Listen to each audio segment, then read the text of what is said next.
Maka seluruh surat Al-Quran kecuali surat At-Taubah itu semuanya diawali dengan Bismillahirrahmanirrahim. Artinya Allah Maha Rahman, Allah Maha Sayang. Apa maknanya? Semua surat Al-Quran. Assalamualaikum warahmatullahi wabarakatuh.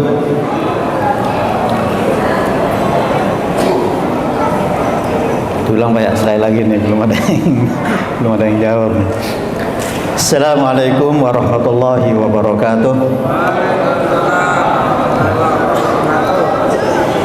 Alhamdulillah alladzi farada alaina siyam wa anzala ilaina al-Qur'an wa sannana binal qiyam. Asyhadu an la ilaha illallah wa asyhadu anna Muhammadan abduhu wa rasuluh. Qala Allah Ta'ala fi kitabihil karim, a'udzu billahi minasy syaithanir rajim. Inna anzalnahu fi lailatul qadr wa ma adraka ma lailatul qadr. Lailatul qadri khairum min alfi syahr. Tanazzalul malaikatu warruhu fiha biizni rabbihim min kulli amr. Salamun hiya hatta matla'il fajr. Wa qala Rasul sallallahu alaihi wasallam, man qama lailatal qadri imanan wa ihtisaban ghufira lahu ma taqaddama min dhanbihi. Sadaqallah wa sadaqa rasuluhu, amma ba'd. Yang sama-sama kita hormati dan kita muliakan Ketua DKM Masjid Sabilul Muttaqin dan seluruh jajaran kepengurusannya, juga yang sama-sama kita hormati pembawa acara dan panitia itikaf malam 27 Ramadan, para mu'takifin dan mu'takifat yang dirahmati oleh Allah Subhanahu wa taala. Alhamdulillah, pada malam hari ini kita masih diberi kesehatan oleh Allah Subhanahu wa taala, masih diberi umur panjang oleh Allah Subhanahu wa taala, sehingga pada malam hari ini kita bisa bersama-sama mengikuti kegiatan iktikaf dalam rangka menghunting, memburu datangnya satu malam yang malam itu nilainya lebih baik daripada 1000 bulan. Yang kita, kalau kita konversi, sekitar 83 tahun 4 bulan. Dan tentu umur kita belum tentu nyampe itu ya. Umur kita belum tentu nyampe. Tapi mudah-mudahan ketika kita mendapatkan Lailatul Qadar, malam yang penuh dengan kemuliaan, sehingga mudah-mudahan itu bisa menutup kekurangan kita selama ini. Dan mudah-mudahan ketika kita mendapatkan Lailatul Qadar, maka bonus ya, kita, dosa-dosa kita akan diampuni oleh Allah Subhanahu wa taala. Makanya sebagaimana yang disabdakan Nabi tadi, man qama lailatal qadri imanan wa ihtisaban ghufira lahu ma taqaddama min dzambi. Barang siapa yang qama, asalnya itu berdiri salat, tapi yang dimaksud adalah menghidupkan malam-malam yang penuh dengan kemuliaan itu, dengan sholat, dengan tilawatul Quran, dengan zikir, dengan kegiatan ibadah yang lain. Tapi semua ibadah yang kita lakukan pada malam itu adalah motifnya imanan, dengan penuh keyakinan bahwa malam itu adalah malam yang penuh dengan kemuliaan yang nilainya lebih baik daripada 1000 bulan. Itu harus kita yakini, itu kita harus beriman itu. Dan itu syarat ya untuk mendapatkan ampunan Allah tadi. Dan yang kedua, motifnya itu ihtisaban. Ihtisaban itu dari kalimat hisab, kita menghitung. berusaha untuk menghitung-hitung amal kita, gitu kan, menghitung-hitung dosa-dosa kita. Makanya ketika kita telah menghitung-hitung dosa kita, oh ternyata dosa kita lebih banyak, maka bisa jadi pada malam ini kita banyak beristighfar kepada Allah Subhanahu wa Ta'ala. Sehingga ketika dua syarat penting ini dipenuhi, insya Allah ketika malam ini bertepatan dengan Lailatul Qadar, maka insya Allah bonusnya kita akan mendapatkan ampunan Allah Subhanahu wa Ta'ala. Tapi kalau balasannya ya tadi, bahwa malam ini nilainya lebih baik daripada seribu bulan, gitu kan. Kita sholat 2 rakaat itu lebih baik daripada sholat 1000 bulan 83 tahun non-stop tanpa berhenti, gitu. Itu kan luar biasa, itu kan. Untuk apa ini? Untuk menutup kekurangan-kekurangan kita selama ini. Para mutakifin dan mutakifat yang dirahmati Allah Subhanahu wa Ta'ala, karena waktu kita lanjut aja ya. Insyaallah tema kita pada malam hari ini, kita akan mengkaji tentang pentingnya menguatkan sinyal Al-Quran dalam kehidupan kita di era sekarang ini, yang tantangan hidup itu bukan semakin ringan, itu kan, tapi tantangannya luar biasa, semakin berat. Kalau dulu kita pengen bermaksiat itu harus jalan kaki berkilo-kilo, sekarang nggak usah berjalan berkilo-kilo, sudah ada di kamar kita. Kalau kemudian kita tidak menguatkan sinyal Al-Quran, bisa jadi kita akan terseret, kita akan tergoda, kita akan terjebak dengan godaan-godaan yang akan menyesatkan kita. Bapak dan sekalian yang dirahmati Allah Subhanahu wa Ta'ala, ini sebetulnya kajian kita hanya kita mengajak untuk merenung aja ya, bersama-sama nih. Kalau kita mengambil satu ayat ya, kenapa kemudian tema kita tentang menguatkan sinyal? Karena Allah Subhanahu wa Ta'ala berfirman, A'udzubillahi minasyaitonirrajim, wa innahu latanzilu rabbil alamin nazala bihir ruhul amin ala qalbika litakuna minal munzirin. Yang artinya sesungguhnya Al-Quran itu latanzilu rabbil alamin, diturunkan secara berangsur-angsur. Dari siapa? Dari Rabbil Alamin, dari Rabb semesta alam ini, dari Rabb Tuhan yang menciptakan dunia ini, Rabb yang menciptakan kita, Rabb yang telah memberikan kehidupan kepada kita, Rabb yang mengatur kita dan semua alam semesta ini. Tanzilu Rabbil Alamin. Sedikit Bapak dan Ibu sekalian, di dalam kosakata Al-Quran itu harus dibedain antara kata nazala dengan nazzala ya, antara nuzul dengan tanzil. Kalau nuzul, nazala itu diturunkan sekaligus, maka nanti bisa kita cek pada dalam Al-Quran. Ketika Allah bercerita tentang kitab terdahulu, itu redaksinya kalau tidak nazala, anzala ya. Tapi Al-Quran menggunakan dua-duanya. Untuk apa? Untuk menggambarkan bahwa Al-Quran itu pernah diturunkan sekaligus, tapi setelah itu kemudian Al-Quran diturunkan berangsur-angsur.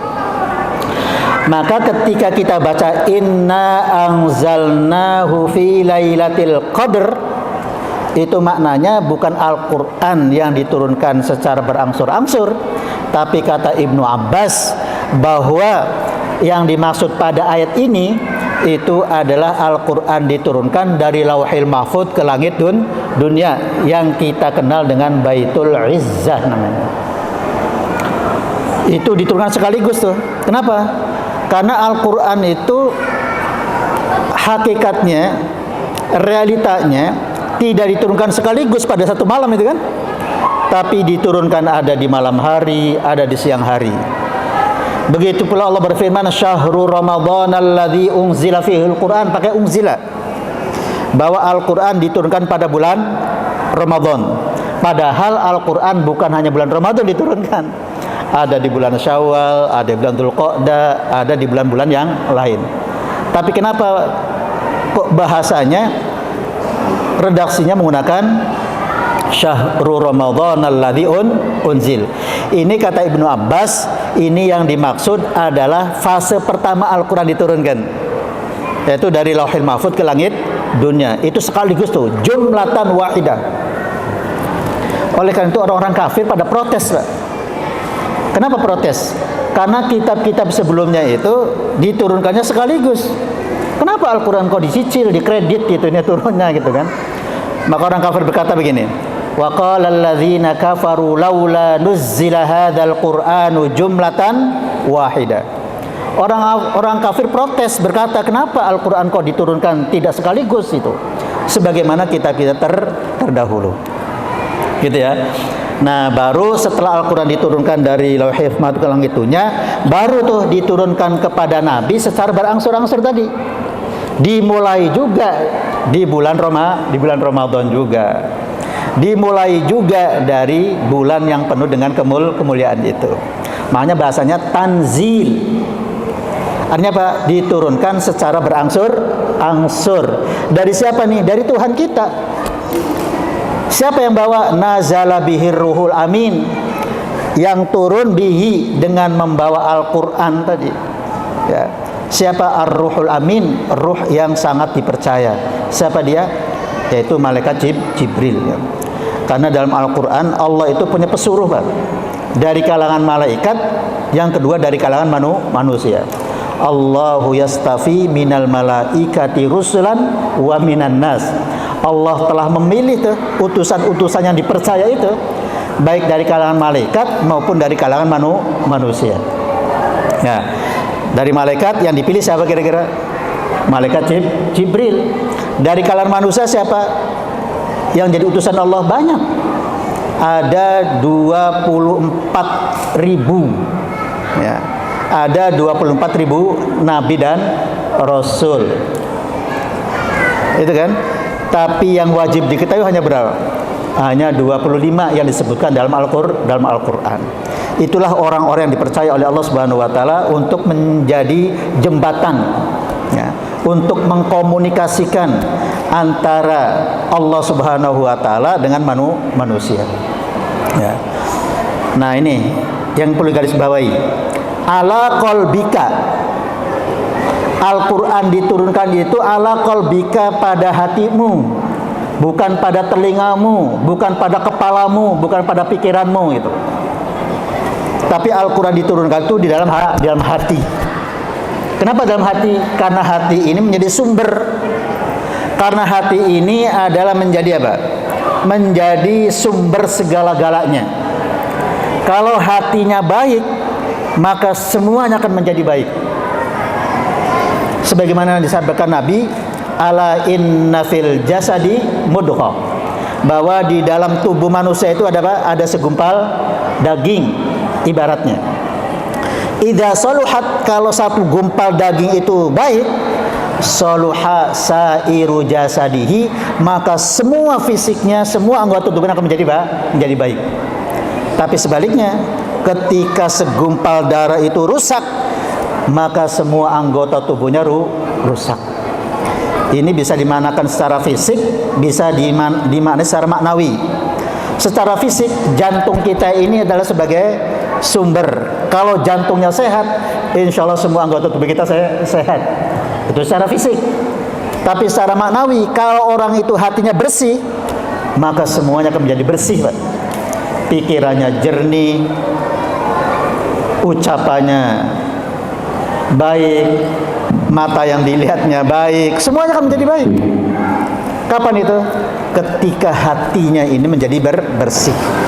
Maka karena tujuan Al-Quran itu adalah tujuannya agar manusia itu baik, selamat dunia dan akhirat. Karena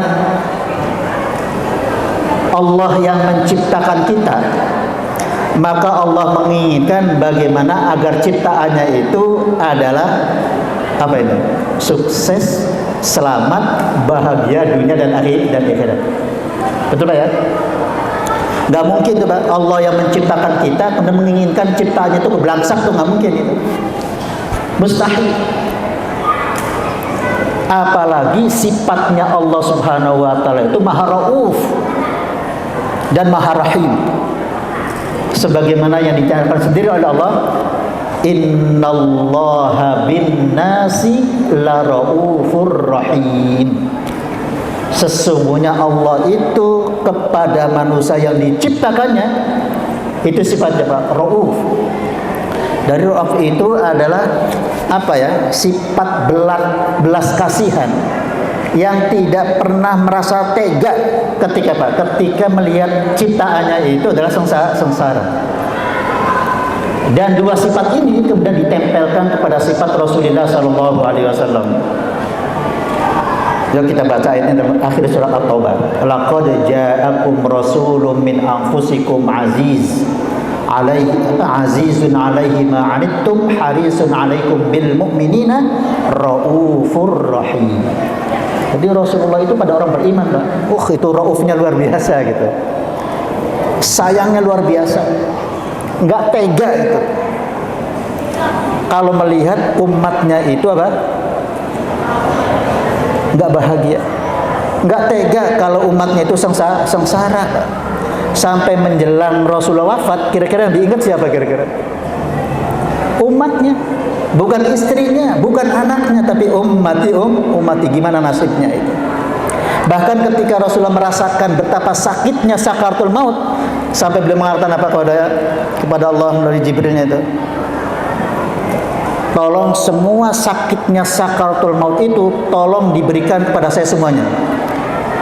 Jangan sampai diberikan kepada siapa? Kepada umatnya. Saking apa? Saking Rasulullah tidak tega kalau melihat umatnya itu menderita. Itu Rauf, Pak. Di samping Rauf, Rasulullah juga mempunyai sifat Rahim. Maha sangat sayang terhadap umatnya. Nah, sifat ini, ya, sifat Allah ini adalah kita boleh berakhlak dengan sifat Allah Subhanahu wa taala dalam beberapa hal. Ya, dalam beberapa hal memang kita harus takhalluqu bi akhlaqillah, berakhlaklah dengan akhlak Allah Subhanahu wa taala. Salah satunya berakhlak dengan Raufun Rahim. Kita kembali bahwa sifat Allah itu adalah Raufur Rahim. Pertanyaannya, kalau Allah sifatnya Raufur Rahim terhadap manusia, mungkin nggak Allah mengharapkan, menginginkan ciptaannya itu tidak bahagia, tidak selamat? Nggak mungkin. Maka agar manusia itu selamat, maka Allah turunkan pedoman hidup itu, gitu ya. Allah turunkan pedoman hidup itu. Karena di dalam Al-Quran, dalam surah Al-Baqarah ayat 200, Bapak dan sekalian, Allah mengklasifikasi manusia itu menjadi dua klaster. Klaster pertama, kata Allah, bisa dicek dalam ayat Al-Quran Al-Baqarah, kata Allah, faminan nasi may yaqulu rabbana atina fid dunya wa ma lahu fil akhirati min khalaq. Dan ini menduduki peringkat pertama, Pak. Kata Allah, di antara manusia itu ada orang yang cita-cita hidupnya, yang doanya hanya satu, atina fid dunya, kasih saya dunia, berilah saya karunia berupa dunia, wa ma lahu fil akhirati min khalaq, dan bagi dia tidak ada bagian di akhirat. Artinya apa? Artinya sama sekali tidak ada keinginan untuk selamat, untuk mendapatkan kebahagiaan di akhirat, itu nggak ada ya. Yang penting dunia. Dan ini kata Allah, ini menduduki peringkat yang pertama, maka diposisikan pada kelompok pertama. Tapi ada kelompok yang kedua, mudah-mudahan kita termasuk di dalamnya. Wa minhum may yaqulu rabbana atina fid dunya hasanah wa fil akhirati hasanah wa qina adzaban nar.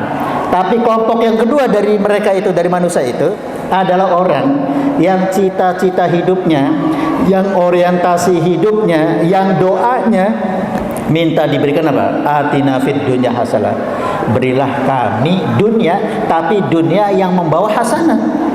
Bukan hanya dunia, Pak. Karena banyak dunia itu yang tidak bisa menghantarkan kepada hasanah.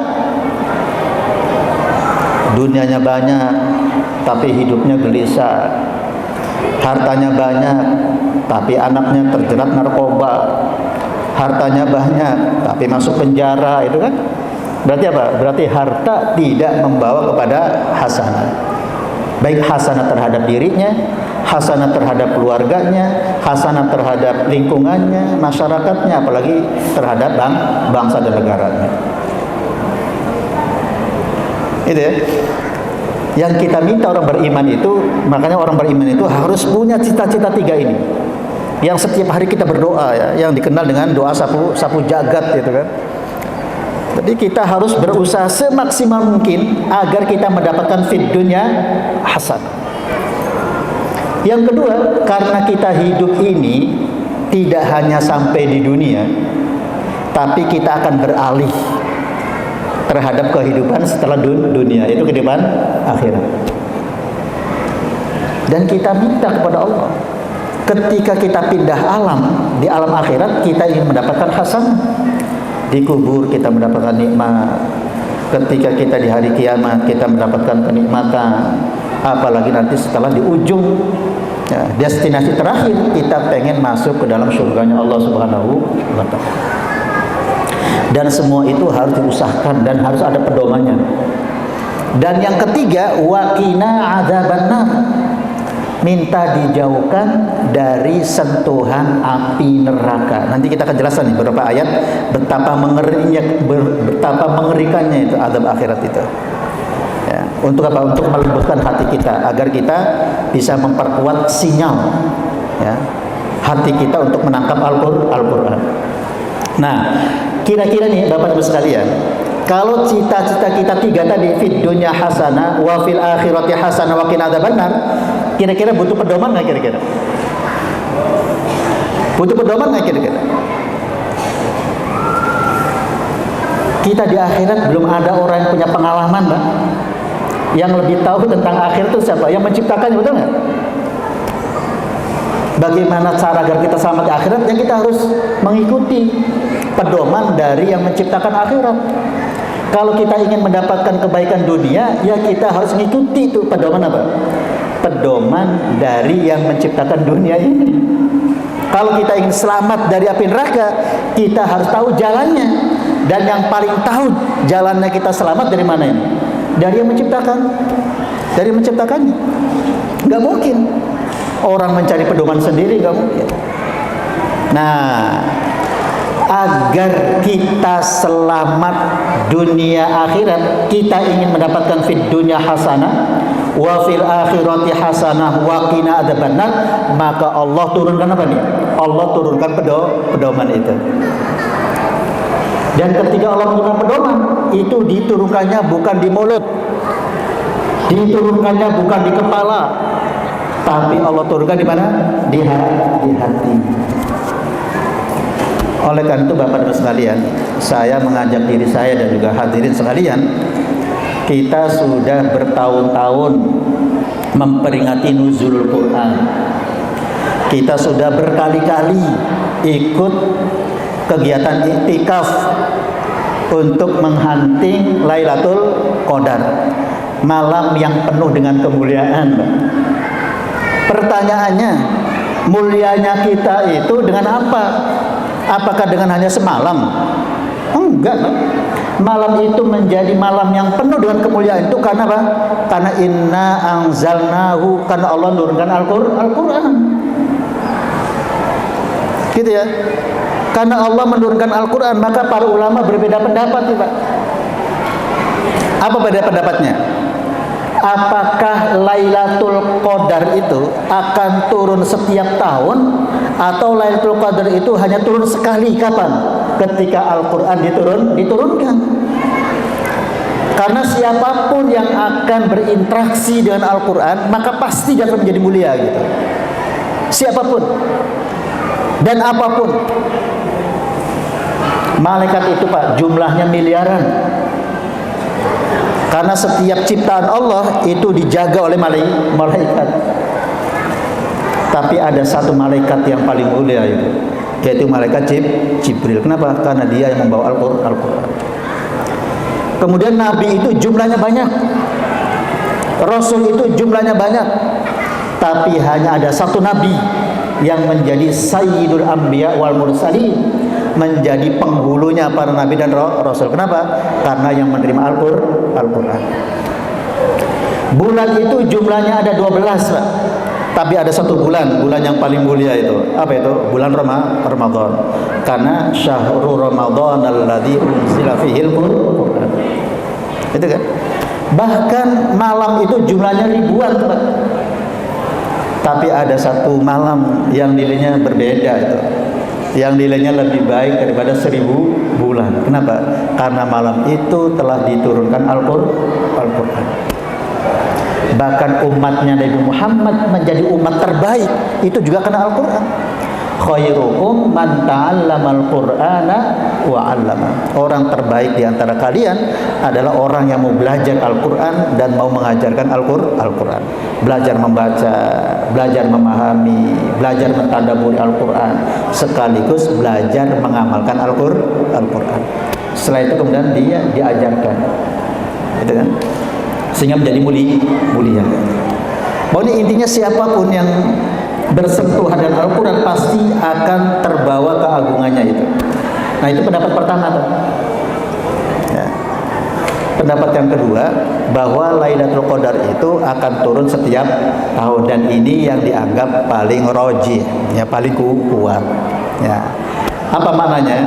Maknanya bahwa yang terpenting ketika kita mengikuti kegiatan, entah itu namanya nuzulul Quran, entah itu yang namanya itikaf, yang terpenting itu kita apa nih? Kita punya tekad yang kuat bagaimana Al-Quran itu yang biasa kita baca bukan hanya batas sampai di lisan gitu loh, tapi apa? Tapi turun sampai ke hati.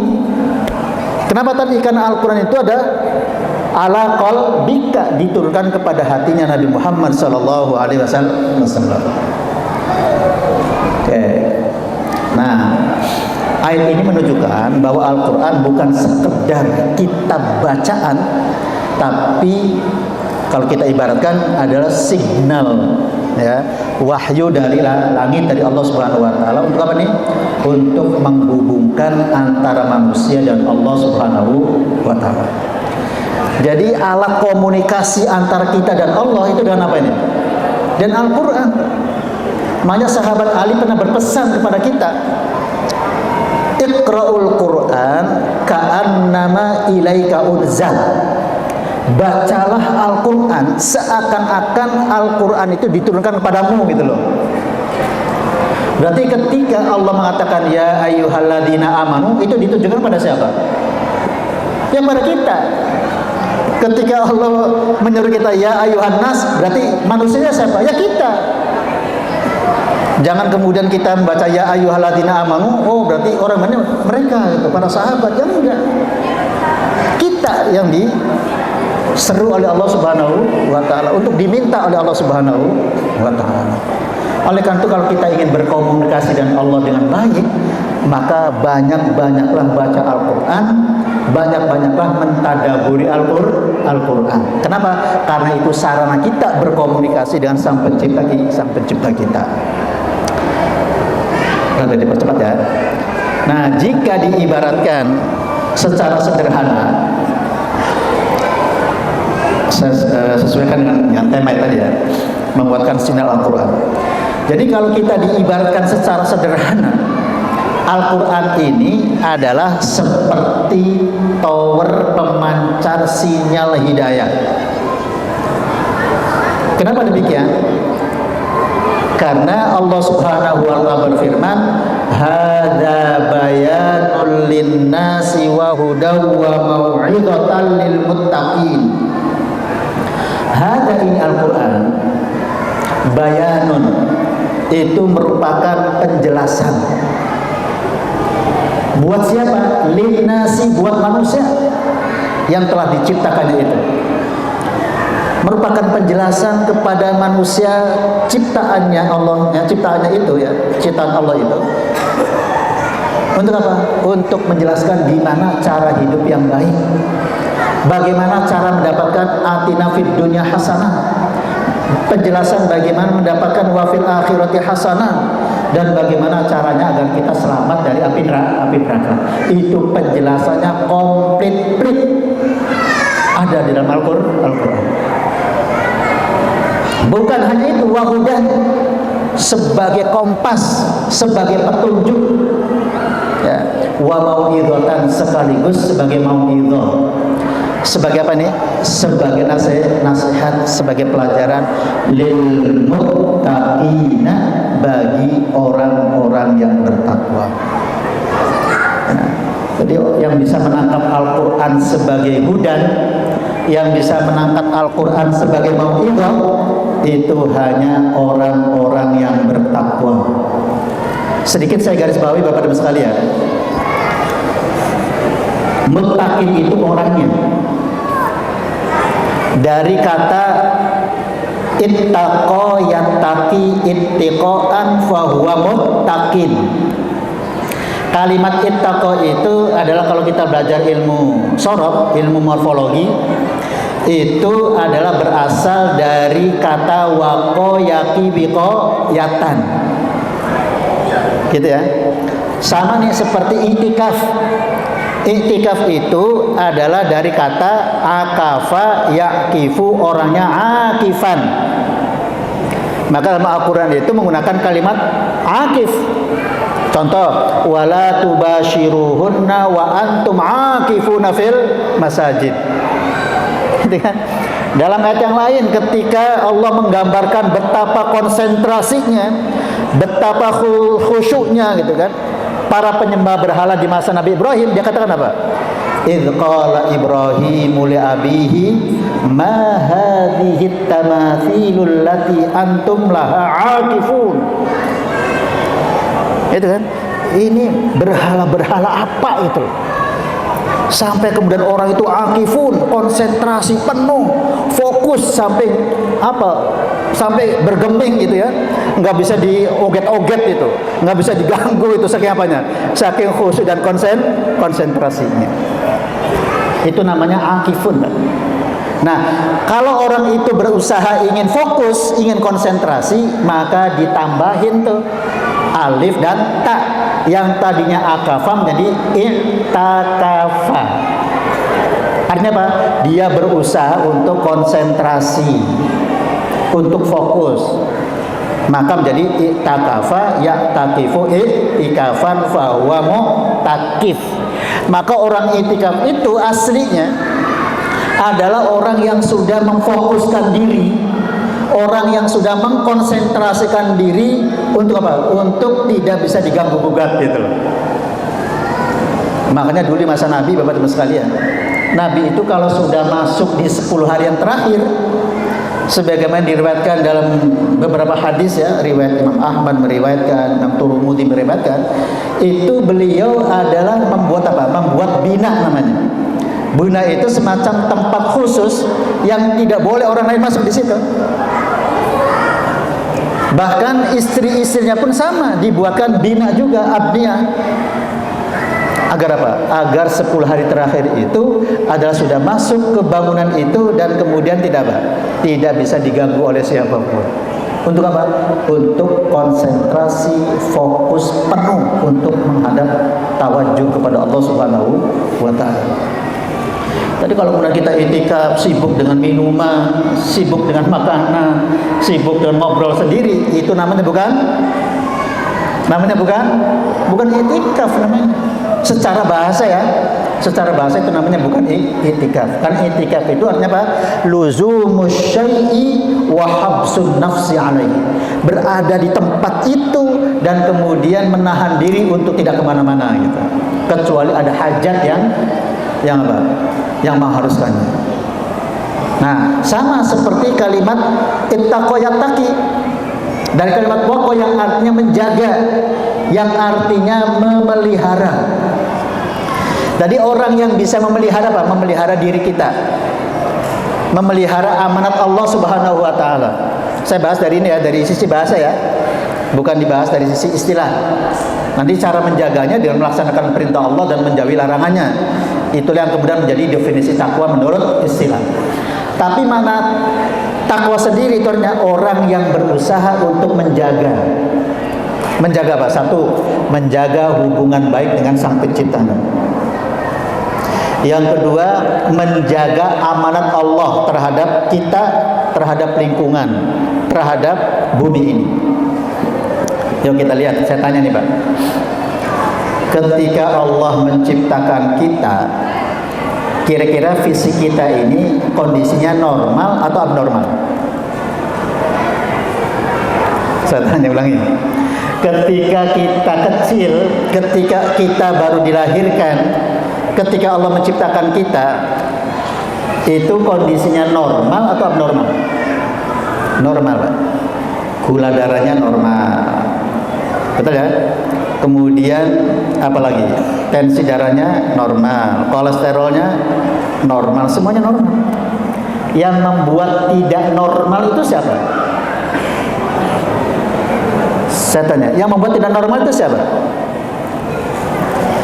Karena Allah yang menciptakannya, Allah menginginkan ciptaannya itu tetap sehat, maka Allah kasih panduan, Pak. Kalau 2 ayat ini saja bisa dipraktekkan, insya Allah kita sehat. Dan kalau bulan puasa ini benar nih puasanya, insya Allah selesai bulan puasa kita sehat. Yuk ayatnya apa tuh? Agar kita bisa menjaga, berusaha menjaga titipan Allah fisik kita tetap sehat, maka Allah kasih panduan. Satu, Allah berfirman, ya ayyuhan nasu kulu mimma fil ardi halalan thayyiban. Wahai manusia, makanlah dari apa yang ada di muka bumi ini, pastikan makan itu halalan thayyiban. Makanannya halal, karena halal ini akan berpengaruh pada psikis, Pak. Dan tidak sedikit orang sakit itu karena psikisnya sakit. Tidak sedikit orang sakit itu karena pikirnya tidak sehat, betul ya? Ketika stres, gula darahnya naik, tensi darahnya naik, semuanya naik. Makanya kita kalau ketapan sehat, yang pertama jaga dulu nih makanan kita. Pastikan makanan itu halal, makanan yang tidak membuat kita stres. Saya yakin tuh para koruptor itu, para maling-maling itu, saya yakin itu nggak pernah terasa tenang hidupnya itu. Makanya penyakitnya juga numpuk itu. Betul ya? Yang kedua adalah makan itu pastikan thayyiban. Apa sih thayyiban itu? Thayyiban itu tidak mesti harus bergizi, Pak. Itu salah satu faktornya, salah satu unsurnya. Kenapa? Karena banyak makan yang bergizi tapi tidak thayyib.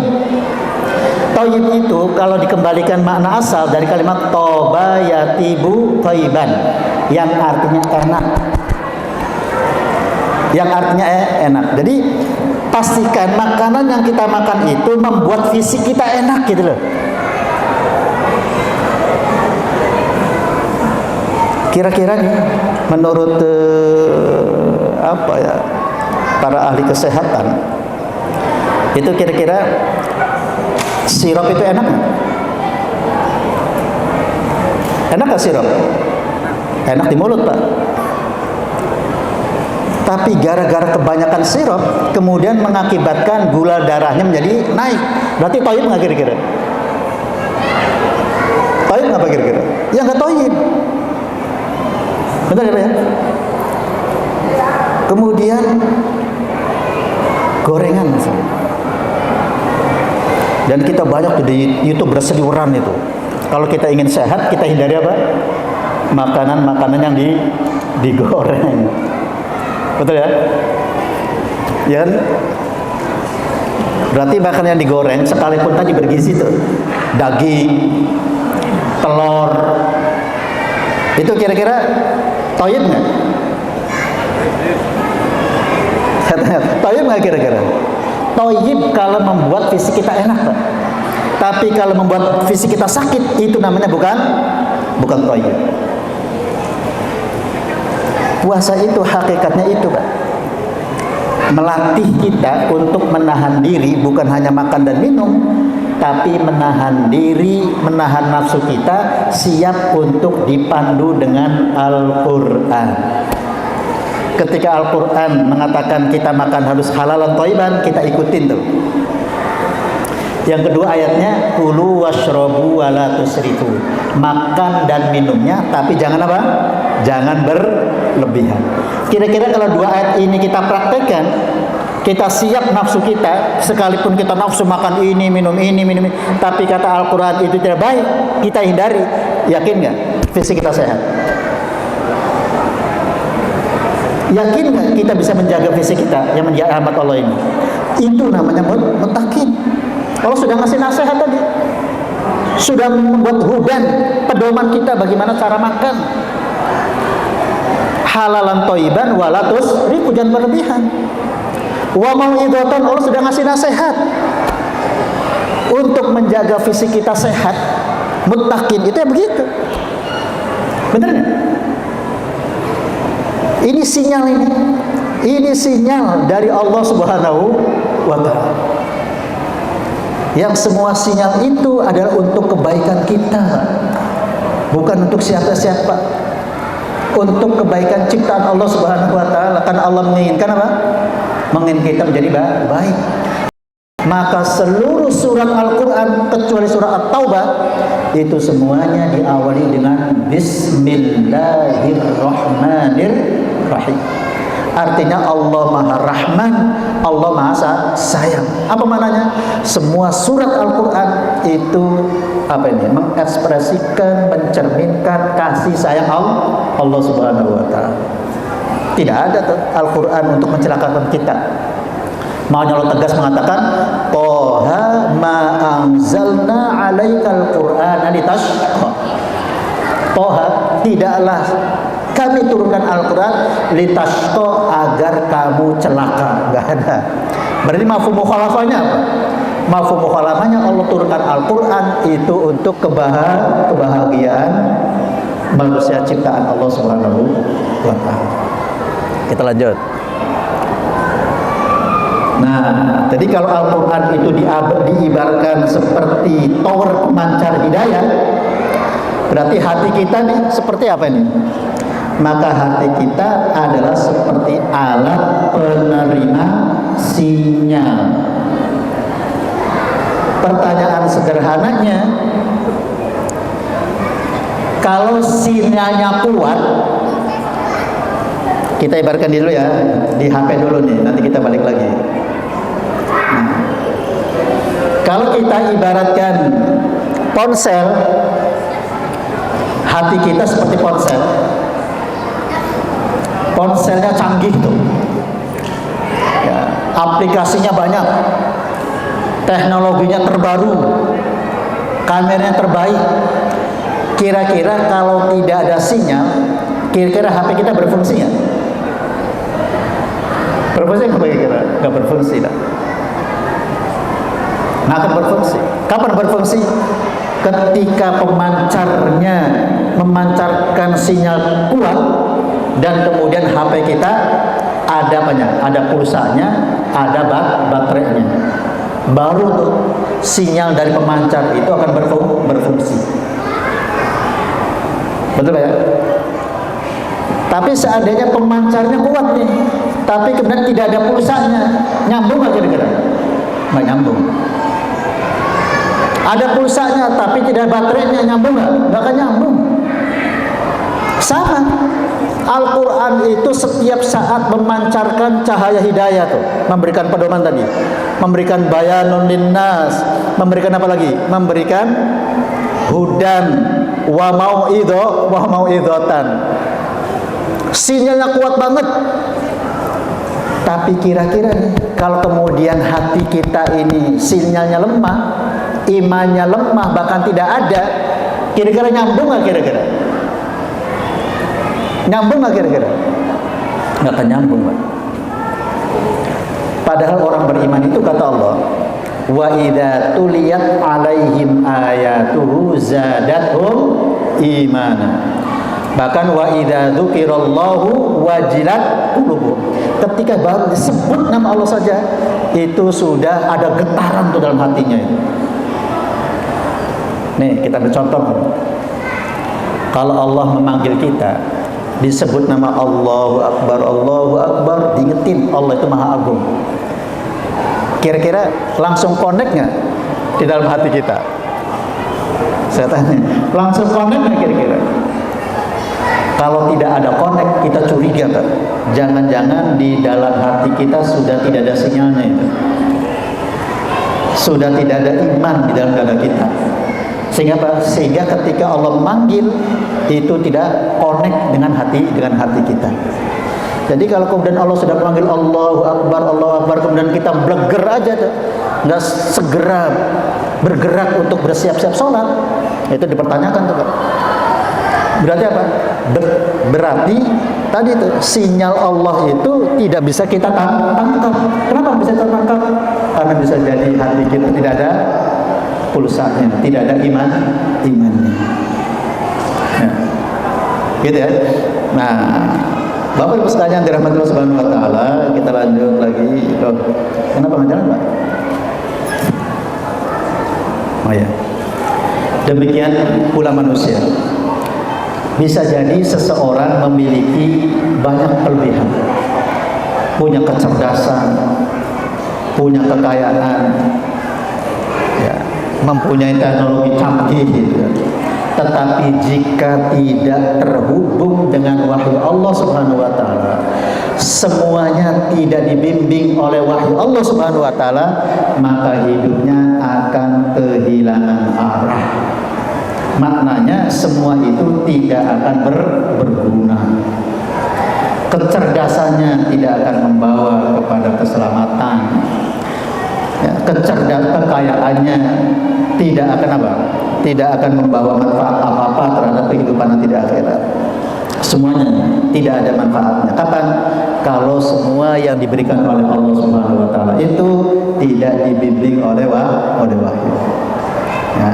Oleh Allah Subhanahu berfirman, "Yauma la yanfa'u malun wa la banun illa man atallaha biqalbin salim." Tadi kata Allah Subhanahu wa taala, "Yauma la yanfa'u", yaitu pada hari la yanfa'u malun, tidak akan bermanfaat malun harta, wala banun, dan juga anak-anak kita. Enggak ada manfaatnya, teman. Mungkin di dunia harta kita masih bisa membantu. Ketika berurusan dengan hukum, bisa jadi uang kita bisa menolong. Iya kan? Anak-anak kita kalau kemudian menjadi anak-anak yang hebat, bisa jadi akan bisa menolong orang tuanya. Itu di dunia. Tapi di akhirat, oh enggak ada. La yanfa'u malun wala banun illa man atallaha biqalbin salim. Kecuali yang akan bermanfaat itu adalah orang-orang yang datang kepada Allah biqalbin salim. Dengan apa nih? Dengan hati yang bersih, hati yang penuh dengan sinyal Al-Quran, hati yang dipenuhi dengan apa? Wahyu Allah Subhanahu wa ta'ala. Hati yang selalu dibimbing oleh Allah Subhanahu wa ta'ala. Itulah hati yang akan bisa menolong kita. Harta dan anak sama tadi tidak akan bisa menolong. Bahwa sekalian yang dirahmati Allah Subhanahu wa ta'ala, maka pertanyaannya tidak lagi begini, apakah Al-Quran masih memancarkan sinyal hidayah sehingga sinyalnya harus diperkuat? Maka saya katakan judul ini hanya untuk gagahan aja gitu ya. Padahal yang diperkuat itu bukan apa? Bukan sinyal Al-Qurannya, tapi yang harus kita perkuat apa kira-kira? Hatinya, ya. Tapi pertanyaannya, apakah hati kita telah siap menerima sinyal Al-Quran? Ini tidak perlu dijawab, cukup dijawab oleh hati kita. Ya. Nah, sehingga kajian ini kita akan bahas tentang nih, bagaimana menguatkan hati ya dalam menerima sinyal Al-Quran dalam kehidupan kekiniannya. Sehingga Al-Quran tidak hanya dibaca oleh lisan, akan tetapi hidup dalam hati, dalam pikiran dan tindakan kita sehari-hari. Ya. Baik. Nah ini sebagai evaluasi buat kita. Apakah tadi ya, apakah hati kita sudah tersambung dengan Al-Quran? Bahkan bulan puasa ini bisa jadi kita khatam berkali-kali, betul ya? Tapi pertanyaannya, apakah hati kita sudah connect dengan Al-Quran atau belum gitu? Atau jangan-jangan Al-Quran baru sebatas di lidah kita, Al-Quran baru sebatas di lisan kita, baik-baik, tapi itu bukan itu tujuan Al-Quran diturunkan. Ya. Nah, apa tandanya kalau kemudian Al-Quran sudah connect di hati kita? Apa tandanya ya, kalau hati kita sudah terhubung dengan Al-Quran? Ada beberapa indikator, Pak. Satu, tandanya kalau hati kita sudah connect dengan Al-Quran, hati kita akan bergetar, akan bergidi kapan? Ketika kita mendengarkan ayat-ayat Allah Subhanahu wa taala. Nih kata Allah ya, bukan kata saya. Allah Subhanahu wa taala berfirman, Allahu nazzala ahsanal hadithi kitaban mutasyabihan mataniya taqsya'iru minhu juludul ladzina yakhshawna rabbahum thumma talinu juluduhum wa qulubuhum ila dzikrillah. Ini kata Allah, Allah yang telah menurunkan perkataan yang terindah, perkataan yang paling baik. Apa itu? Kitaban, yaitu Allah telah menurunkan perkataan paling baik itu kitaban berupa kitab. Mutasyabihan, yang serupa. Jadi kitab Al-Quran itu antara ayat dengan ayat itu serupa, Pak.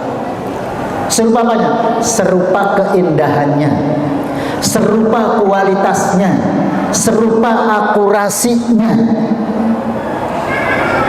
Gitu ya? Itu sama itu. Nggak ada kan? Oh, ayat ini lebih baik kata-katanya, nggak ada. Semua Al-Quran itu kata-katanya sama, serupa, kualitasnya sama. Matanya, yang beberapa ayat itu kemudian diulang. Fabi ayyi ala'i rabbikuma tukadziban, diulang tuh berapa kali? 31 kali.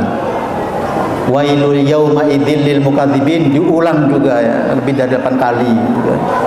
Alhamdulillah diulang juga, betul ya? Hanya banyak ayat yang diulang untuk mempertegas. Nah, ini yang akan menjadi catatan kita, yang menjadi bahan evaluasi kita. Ketika kitab Al-Quran itu dibaca, apa reaksinya coba? Taqsya'iru, dia akan menjadi apa itu ya? Taqsyari itu kalau bahasa kitanya merinding, bergidik gitu ya. Taqsya'iru minhu, dari kitab itu juludul ladzina yakhshawna rabbahum, kulitnya orang-orang yang takut sama Rabb mereka. Jadi ketika hati kita dipenuhi dengan rasa takut terhadap murka Allah Subhanahu wa taala, ketika dibacakan ayat Al-Quran, itu badannya menggigil, badannya merinding. Setelah merinding, maka efek berikutnya tsumma talinu juluduhum wa qulubuhum, kemudian kulitnya menjadi melunak, hatinya menjadi melunak. Inilah efek Al-Quran ya. Jadi setelah kulitnya merinding, bergidik ya, karena takut sama mereka, takut sama Allah Subhanahu wa taala, kemudian membuat kulit-kulitnya menjadi melunak, hatinya menjadi melunak ila dzikrillah, untuk ingat sama Allah Subhanahu wa taala. Dzalika hudallahi yahdi liman yasha, itulah Allah telah memberikan hidayah kepada siapa yang Dia kehendaki. Wa may yudlilillahu fama lahu min had, dan barang siapa yang disesatkan oleh Allah Subhanahu wa taala, maka baginya tidak ada yang bisa memberikan hidayah, bisa membimbing ke arah yang lebih benar. Nah, jadi ayat ini secara eksplisit ya, menjelaskan bagaimana Al-Quran bekerja. Coba nih, ayat ini menggambarkan bagaimana ayat Al-Quran bekerja di dalam hati manusia. Ketika seorang benar-benar terhubung dengan Al-Quran, maka apa yang terjadi? Yang terjadi adalah perubahan spiritual yang sangat kuat. Hatinya bergetar, jiwanya menjadi lembut, dan kehidupannya menjadi terarah, terbimbing oleh petunjuk Allah Subhanahu wa taala. Ketika dia takut terhadap siksaan Allah, takut terhadap ancaman Allah, pasti apa? Pasti dia ingin selamat kan? Ketika dia ingin selamat, maka dia akan nurut terhadap petunjuk Allah Subhanahu wa taala, bagaimana caranya agar kita selamat. Gitu ya. Nah, ini ada beberapa cara ya yang disyaratkan oleh para ulama. Jadi kalau kemudian hati kita ingin menjadi lembut, ketika dibacakan Al-Quran kemudian hati kita bergetar, hati kita menjadi lembut, maka apa?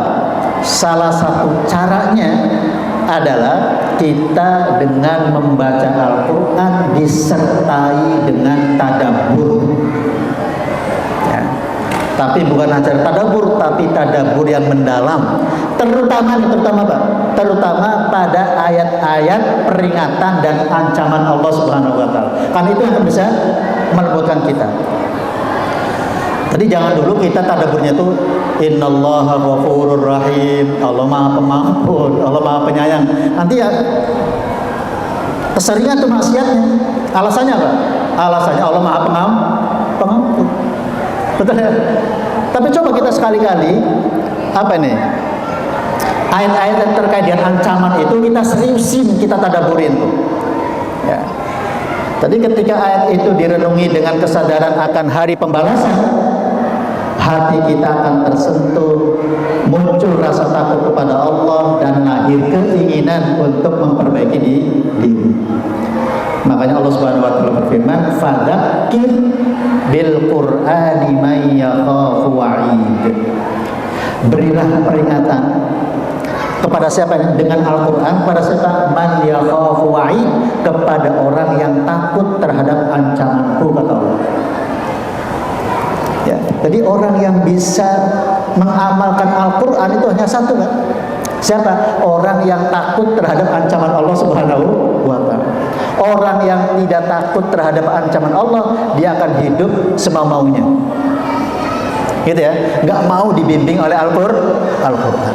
Tapi orang yang takut terhadap ancaman Allah, pasti dia akan siap menerima peringatan dari Allah Subhanahu wa taala. Yuk kita sekali-kali nih Pak, merenungi tentang ancaman Allah bagi orang yang dimasukkan ke dalam nerakanya. Diancam oleh Allah untuk masuk ke dalam nerakanya. Yuk kita lihat satu. Dalam surat Toha ayat 74. Innahu may ya'ti rabbahu mujriman fa inna lahu jahannama la yamutu fiha wa la yahya. Kata Allah, sesungguhnya orang yang datang menghadap Rabbnya kelak nanti mujriman, dengan apa nih? Dengan keadaan berdosa. Dia menghadap Allah penuh dengan dosa. Yakin kita banyak dosa? Yakin. Apa katanya? Kalau kita datang menghadap Allah dengan membawa dosa, fa innalahu jahannam, maka baginya neraka jahannam. Maka mudah-mudahan puasa ini dengan seluruh aktivitas ibadahnya itu mudah-mudahan kita mendapatkan balasan ampunan dosa. Maka semua amalan di bulan Ramadan itu balasannya apa? Bonusnya ampunan dosa. Puasa man shoma Ramadan imanan wa ihtisaban ghufira lahu ma taqaddama min dhanbihi.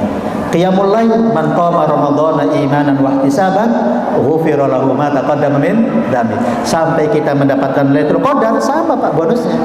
Ghufira lahu ma taqaddama min dhanbi. Mudah-mudahan dengan ketika dosa kita diampuni, mudah-mudahan kita ketika menghadap Allah kita sudah punya dosa. Sehingga Pak, sehingga kita tidak punya alasan untuk dimasukkan ke dalam neraka jahanam.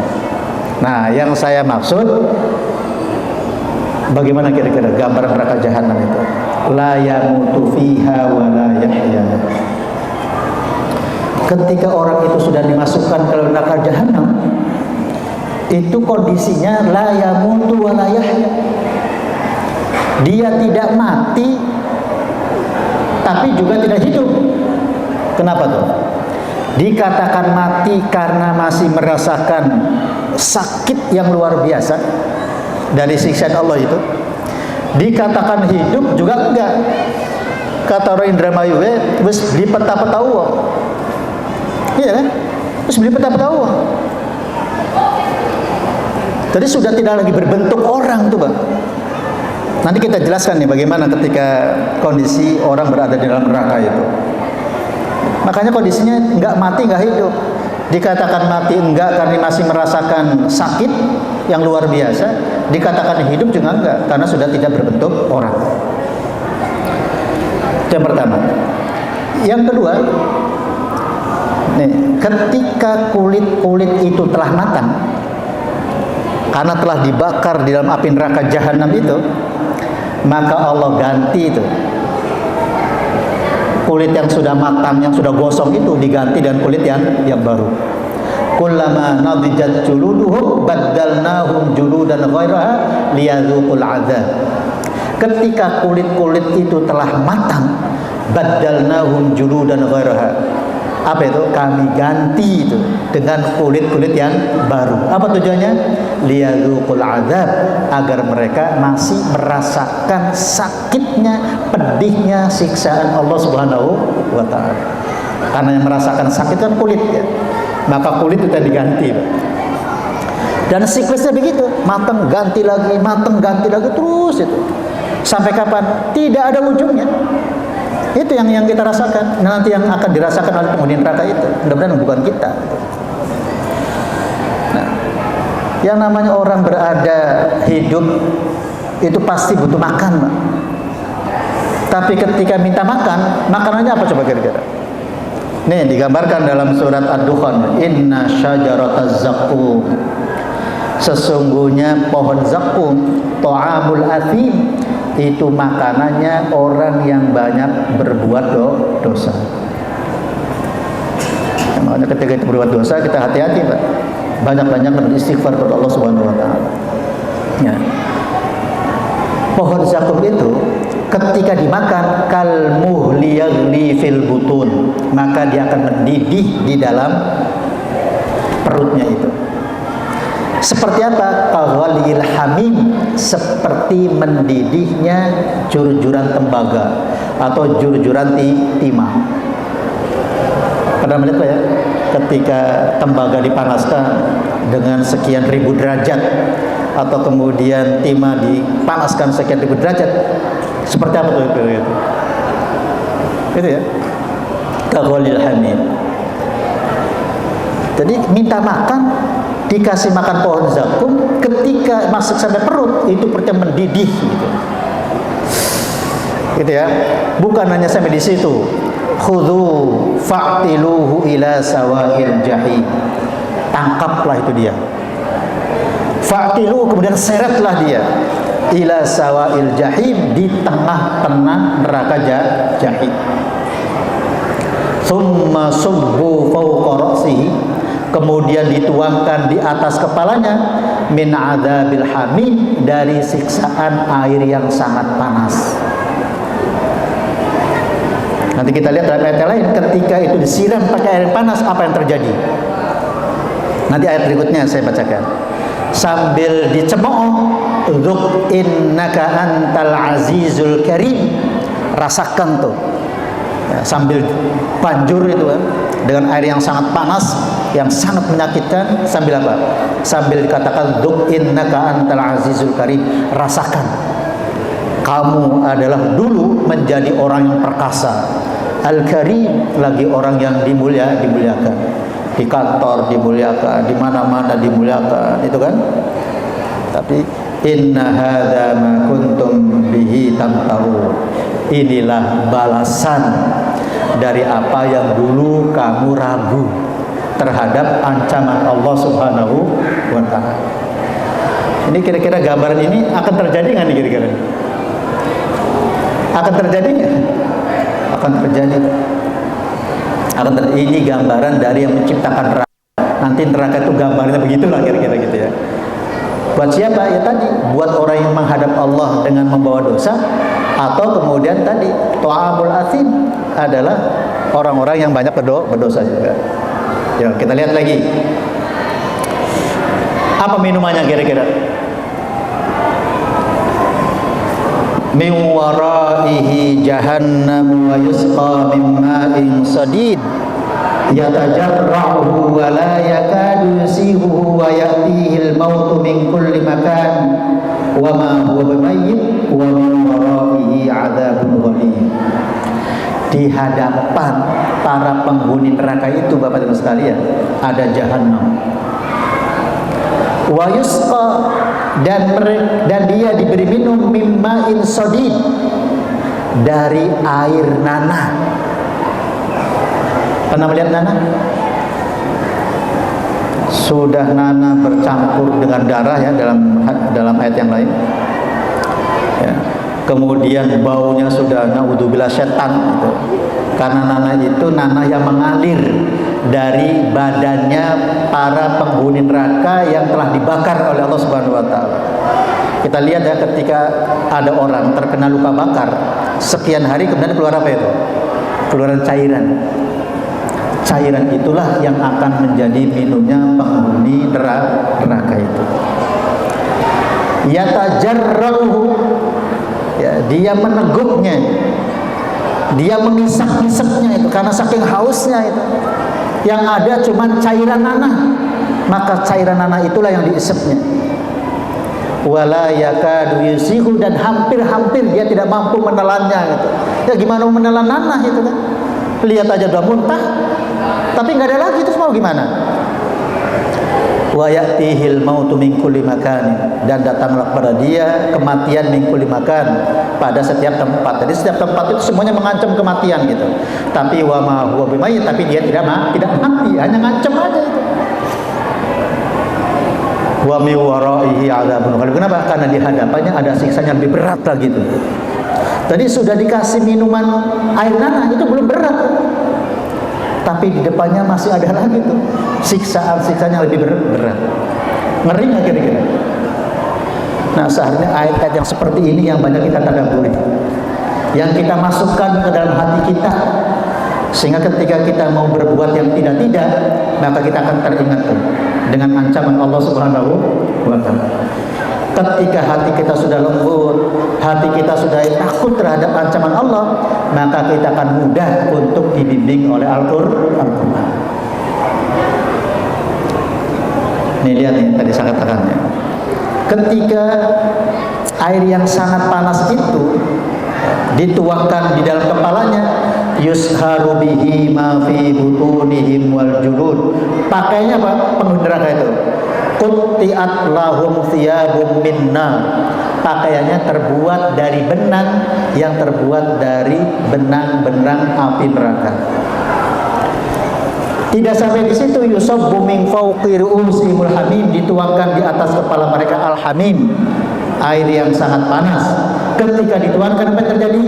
Yusharu bihi ma fi butunihim wal julud, maka rontoklah, maka terburailah ma fi butunihim, apa yang ada dalam perutnya.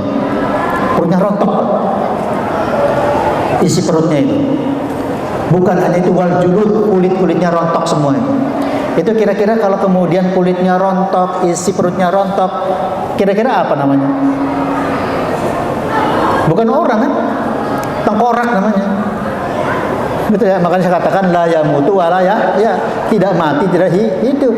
Dikatakan mati tidak, dikatakan hidup enggak. Kenapa? Karena sudah tidak berbentuk. Kenapa? Isi perutnya rontok, kulitnya rontok, semuanya rontok gitu. Walau maqami'un min hadid, dan bagi mereka maqami'un adalah apa itu? Pecut ya, cambuk-cambuk min hadidin, daripada besi. Ngeri ya, kullama aradu ay yakhruju minha min ghammin u'iduha. Karena mereka sudah tidak tahan menghadapi siksaan Allah Subhanahu wa taala, mereka pengen keluar. Ketika mereka merangkak keluar, dibalikin lagi ke tengah-tengah neraka jahanam sambil mengatakan wa dzuqu adzabal hariq. Rasakan tentang apa? Tentang siksaan yang membakar itu. Terakhir,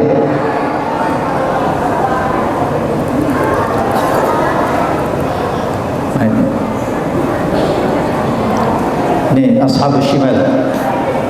Bagaimana kira-kira ininya, ruangannya itu? Tadi kan kita baru cerita tentang makanannya, minumannya, pakaiannya, betul ya? Kayak gitulah gambarannya. Bagaimana sekarang ruangannya? Wa ashabus shimal ma ashabus shimal. Ya, golongan kiri. Fi samumin wa hamum. Fi samumin wa hamim. Ya, mereka itu berada pada siksaan berupa angin yang sangat panas. Bisa jadi ketika di dunia, di masjid pakai AC, di kantor pakai AC, betul? Tapi ketika dia banyak dosa akan diganti itu kan. Bukan lagi AC, tapi apa? Angin yang membakar. Kita pernah dengar ya Pak, yang namanya modus gembel itu. Ketika terjadi erupsi, kemudian mengeluarkan apa itu? Mengeluarkan asap hitam yang panas. Ketika menyapu yang ada sekelilingnya, habis itu. Betul ya? Binatang mati, kemudian tanaman menjadi mati, gitu kan? Orang juga kulitnya pada matang dan seterusnya. Itulah kondisinya begitu. Itu baru dunia kan? Dan itu lebih panas ya daripada tadi bedus gembel itu. Fi samumin wa hamim. Kemudian atapnya apa? Wa dhillim yahmum. Dan apa itu? Dan naungannya berupa asap hitam. Jadi naungannya itu asap panas yang hitam pekat gitu ya. La baridin wala karim. Tidak apa itu? Tidak sejuk, tidak adem, wala karimin, dan tidak menyenangkan, tidak enak. Itu ruangannya. Itu kan? Kenapa demikian? Innahum kanu qabla dzalika mutrafin. Disebabkan mereka dulu ketika di dunia, mereka adalah mutraf, orang-orang yang selalu bermewah-mewahan, tapi dengan cara yang tidak benar ya, dengan cara yang tidak benar. Bermewah-mewahan tapi dengan apa? Dengan cara yang tidak diridhoi oleh Allah Subhanahu wa taala.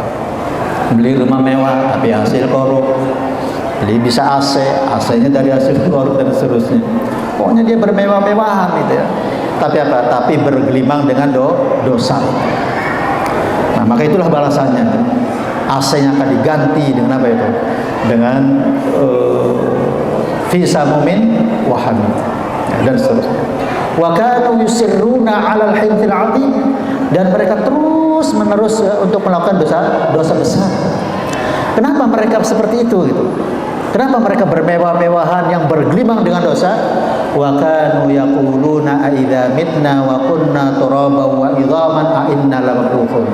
Karena mereka tidak percaya dengan kekuasaan Allah Subhanahu wa taala.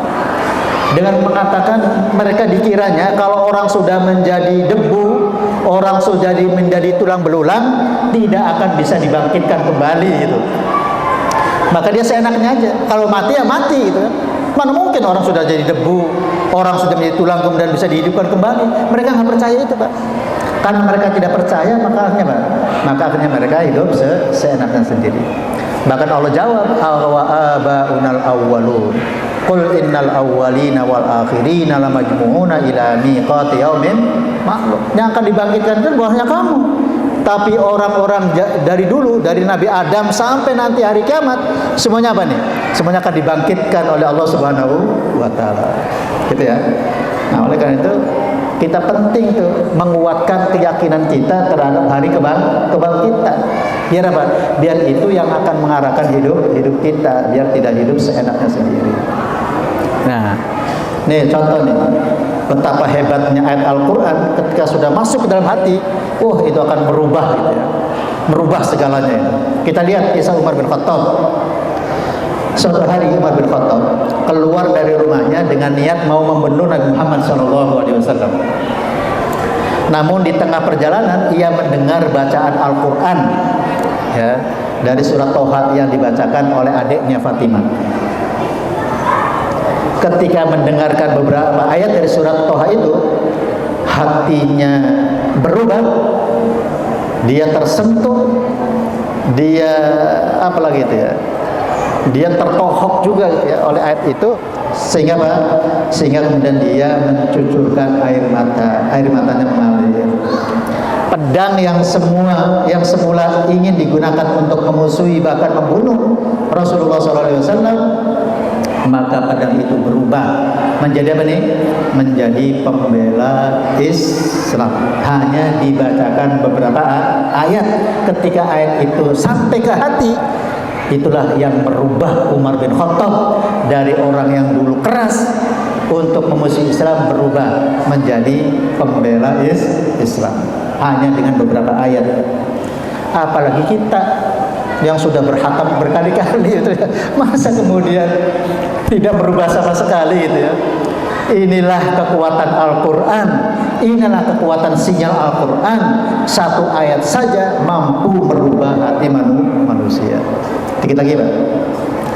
Yang kedua nih, maka saya katakan sebagai bahan evaluasi ya, apakah hati kita sudah tersambung dengan Al-Quran atau belum? Nah, tadi salah satu parameternya, hati kita sudah tersentuh atau belum ketika dibacakan Al-Quran. Yang kedua, ketika dibacakan Al-Quran bagaimana? Apakah kita sudah merasa tenang atau belum? Jangan sampai membaca Al-Quran berkali-kali tapi kita semakin gelisah gitu ya. Berarti apa yang diinformasikan oleh Al-Quran, yang dinasihatkan Al-Quran berarti belum masuk ke dalam dada kita. Kemudian iman menjadi bertambah ketika dibacakan Al-Quran tadi ya, wa idza tuliyat alaihim ayatuhu zadatuhum imanan. Nah, ini nih. Namun realitasnya, Bapak Ibu sekalian, realitas kita hari ini menunjukkan bahwa banyak orang membaca Al-Quran, termasuk kita, tapi pengaruhnya dalam kehidupan masih sangat kecil. Berarti ada apa itu? Kalau Al-Quran mengatakan taksyairu min tadi ya, kenapa kemudian tidak sama sekali berubah sikap kita? Ayat-ayat dibaca tapi tidak selalu menggerakkan hati dan tidak selalu mengubah perilaku. Hal ini menunjukkan bahwa hubungan kita dengan Al-Quran sedang melemah. Dalam bahasa sederhananya, sinyal Al-Quran dalam hati kita tidak lagi sekuat generasi pertama umat ini. Tadi ketika dibacakan ayat Al-Quran, kemudian apa? Kulitnya merinding, bergetar, bertambah keimanannya. Karena itu Allah mengingatkan kita nih, sekaligus menggugah dan menyentuh sekaligus menohok kita. Ini ayatnya. Kalau kita sudah berkali-kali membaca Al-Quran tapi tidak berpengaruh terhadap hati dan sikap kita, maka Allah bertanya pada kita, alam ya'ni lilladzina amanu an takhsha'a qulubuhum li dzikrillahi wa ma nazala minal haqq. Kata Allah Subhanahu wa taala, apakah belum tiba waktunya? Apa? Lilladzina amanu, bagi orang-orang yang beriman, bagi orang-orang yang mampu beriman terhadap Al-Quran. Belum waktunya apa? An takhsha'a qulubuhum, ya, agar hati mereka khusyuk untuk mengingat Allah Subhanahu wa taala, mengingat ancaman Allah Subhanahu wa taala, mengingat janji-janji Allah Subhanahu wa taala. Wa ma nazala minal haqq, dan tunduk terhadap apa yang telah Allah turunkan berupa kebenaran Al-Qur'an. Ini pertanyaan ditujukan pada siapa? Pada kita. Jadi kalau kemudian Al-Quran masih belum menggerakkan kita, sampai kapan? Kata Allah, sampai kapan? Kata Allah, wala yakunu kalladzina utul kitab. Jangan sampai orang beriman itu seperti orang yang diberi kitab dulu. Kitab mereka diberikan, kitabnya dibaca, tapi tidak sampai masuk ke dalam hati. Sampai kapan?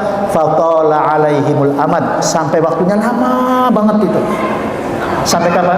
Karena hatinya tidak pernah dibersihkan. Sampai faqasat qulubuhum, sampai hati mereka menjadi keras. Kenapa? Karena Al-Qur'annya, karena kitabnya tidak sampai ke dalam hati. Karena tidak sampai ke dalam hati, sampai hatinya mengeras. Dampaknya kalau hatinya sudah mengeras, wa katsirum minhum fasiqun, dan kebanyakan dari mereka adalah orang-orang fasik, orang-orang yang banyak melakukan penyimpangan. Jadi orang yang banyak menyimpang dalam kehidupan itu faktor utamanya kenapa? Karena hatinya keras, hatinya tidak lembut, hatinya tidak diisi dengan Al-Quran, tidak diisi dengan hidayah Allah, tidak diisi dengan wahyu Allah Subhanahu wa Ta'ala. Lama-lama jadi mengeras. Tapi kalau kemudian hatinya diisi, maka tadi itu, selain Al-Quran akan menggetarkan hati, tapi akan membuat apa? Wa talinu juluduhum wa qulubuhum, akan melembutkan hati. Hatinya tidak menjadi mengeras. Nah, Bapak Ibu sekalian, ayat yang saya bacakan tadi seakan-akan merupakan panggilan langsung sekaligus teguran yang sangat menohok dari Allah Subhanahu wa Ta'ala kepada hati orang yang mengaku beriman. Apa maknanya kira-kira? Seolah-olah Allah berkata begini, wahai orang yang mengaku beriman, kapan hatimu akan hidup bersama dengan Al-Quran? Kapan? Yang kedua, kapan hatimu akan bergetar ketika mendengar ayat-ayat Allah Subhanahu wa Ta'ala? Kalau selama ini kita tidak pernah merasa getaran ya, ketika kita baca Al-Quran. Kalau begitu kapan? Mau nunggu apa? Itu kan? Yang ketiga, kapan kamu akan menjadikan Al-Quran sebagai pedoman hidup, bukan hanya sekedar menjadi bacaan di lisan? Karena Al-Quran, sekali lagi, karena Al-Quran diturunkan bukan di lisan, tapi Al-Quran diturunkan di mana? Di hati. Ala qalbika. Kita lanjut. Nah, berbeda dengan generasi sahabat dulu kan. Para sahabat dulu ya, kita lihat nih. Ya, sinyal mereka itu luar biasa ya. Nih, lihat bagaimana mereka memandang Al-Quran. Saya ambil ini dari kitab At-Tibyan fi Adabi Hamal Quran, karangan Imam Nawawi. Beliau mengatakan begini, untuk menggambarkan bagaimana pandangan para sahabat terhadap Al-Quran. Kata beliau, inna man kana qablakum kanu yarawna al-Qur'ana rasaila min rabbihim, fakanu yatadabbarunaha bil-laili wa yunaffidunaha fin-nahar. Sesungguhnya orang-orang sebelum kalian, karena Imam Hasan Al-Basri ini seorang tabi'in besar, dia menggambarkan tentang bagaimana para sahabat di dalam mensikapi, di dalam memandang Al-Quran. Para sahabat itu memandang Al-Quran itu seperti surat-surat dari Tuhan mereka. Mereka mentadabburinya pada malam hari dan melaksanakannya di siang hari. Apa maknanya Bapak Ibu sekalian? Bagi generasi sahabat, Al-Quran bukan sekedar bacaan, tapi Al-Quran dipandang sebagai pesan langsung dari Sang Kekasih, Allah Subhanahu wa Ta'ala. Karena Al-Quran dipandang sebagai surat dari Sang Kekasih, pesan dari Allah Subhanahu wa Ta'ala yang Maha Rahman, Maha Rahim, maka seolah-olah setiap ayat adalah surat cinta dari Rabb mereka, sehingga membacanya dengan penuh penghayatan dan kenikmatan. Ya, kayak orang orang dulu sedang bercinta itu kan di zaman dulu ya. Ketika mendapatkan surat dari sang kekasihnya gimana kira-kira? Waduh, dibaca kata per kata, kalimat per kalimat, dihayati, direnungi gitu ya. Nikmatnya luar biasa, dibaca pelan-pelan gitu. Sehingga setiap ayat dipahami sebagai nasihat, petunjuk atau perintah dan larangan untuk kebaikan dirinya. Itu yang dipandang oleh mereka. Nah, oleh karena itu dari ungkapan tadi kita coba membayangkan, Pak, jika ada seorang menerima surat dari orang yang sangat ia hormati dan dicintai, apakah ia membacanya dengan tergesa-gesa? Enggak. Pasti bacanya pelan-pelan, dihayati kata per kata. Ya. Ia akan membaca dan menghayati setiap kata dengan penuh perhatian, memahami isinya, lalu melaksanakan apa yang dimintanya. Maka ketika membaca surat itu pasti dia akan apa? Melaksanakan apa yang dimintanya. Begitulah hubungan para salafus saleh, ya, para sahabat dengan Al-Quran. Malamnya ditadaburi, siangnya diimplementasikan. Inilah rahasia sinyal iman mereka kuat dan hatinya hidup, gitu ya. Nah, sahabat Nabi yang kedua, kenapa mereka bisa seperti itu, Pak? Karena cara belajarnya juga beda, gitu loh. Antara cara belajarnya kita dengan cara belajarnya para sahabat. Dan kita bisa lihat seperti yang diceritakan oleh Abdullah bin Mas'ud, diceritakan oleh Ahlul Quran, orang yang direkomendasikan oleh Rasulullah untuk menjadi guru Al-Quran. Apa yang dia katakan? Inna kunna idza ta'allamna al-Qur'an idza ta'allamna minal Qur'an 10 ayatin lam nujawizuhunna hatta na'lama ma fihinna minal ilmi wal amal. Oleh karena itu fata'allamna al-Qur'an wal ilma wal amala jami'an. Kata Ibnu Mas'ud, kami dulu apabila mempelajari 10 ayat dari Al-Quran, kami tidak melampaui sampai kami memahami kandungan ilmu yang ada di dalamnya dan mengamalkannya. Jadi para sahabat itu ketika belajar Al-Quran itu secara gradual, bertahap, 10 ayat, 10 ayat, 10 ayat. Tapi 10 ayat itu apa itu? Dipastikan bacanya benar, ya, diajarkan oleh Rasulullah, kemudian dipahami isinya dan kemudian diamalkan. Sebelum 10 surat ini diamalkan, nggak naik kan? Nggak pindah kepada ayat berikutnya. 10 ayat itu ya, dipahami dan diamalkan. Sehingga mereka itu mempelajari Al-Quran, ilmu dan amal sekaligus.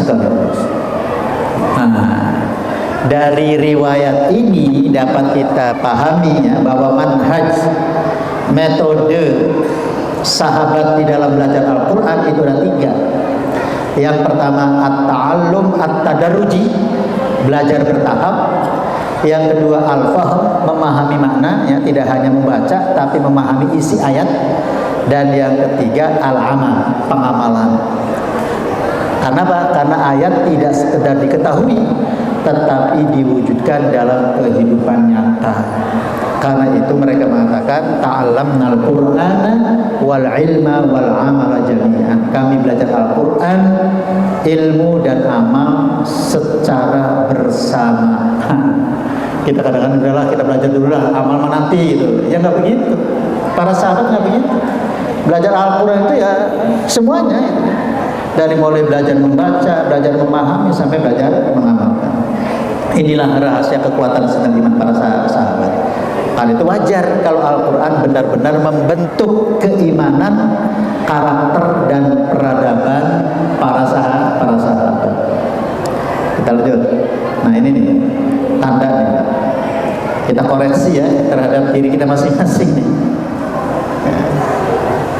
Apakah di dalam hati kita masih ada pulsanya, masih ada cukup sinyal untuk menangkap sinyal Al-Quran, Karena salah satu tanda seorang kehilangan sinyal Al-Quran yang pertama adalah jarang membaca Al-Quran.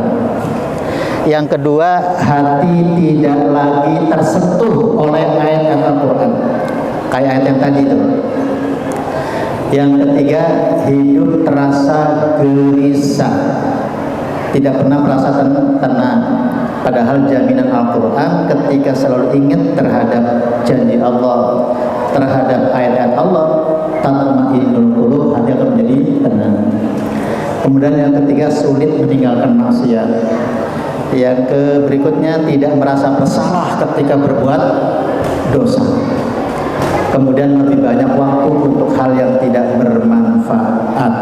Yuk, kita evaluasi dari hari-hari yang ada, kita lebih banyak membaca Al-Quran, memahami Al-Quran, merenungi Al-Quran, atau membaca medsos. Betul ya? Ya, kadang-kadang kita lebih banyak baca medsos daripada membaca Al-Quran. Itu apa? Itu tanda bahwa kita telah kehilangan sinyal Al-Quran. Al-Quran tidak lagi menggetarkan kita, gitu ya. Nah, apa dampaknya?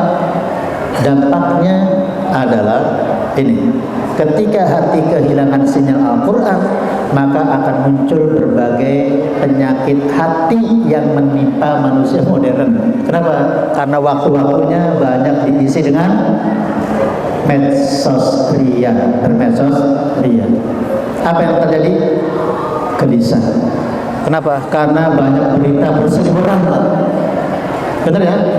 Yang belum tentu berita itu benar, tapi membuat kita panik bisa jadi. Yang membuat kita gelisah bisa jadi, gitu kan? Betul ya?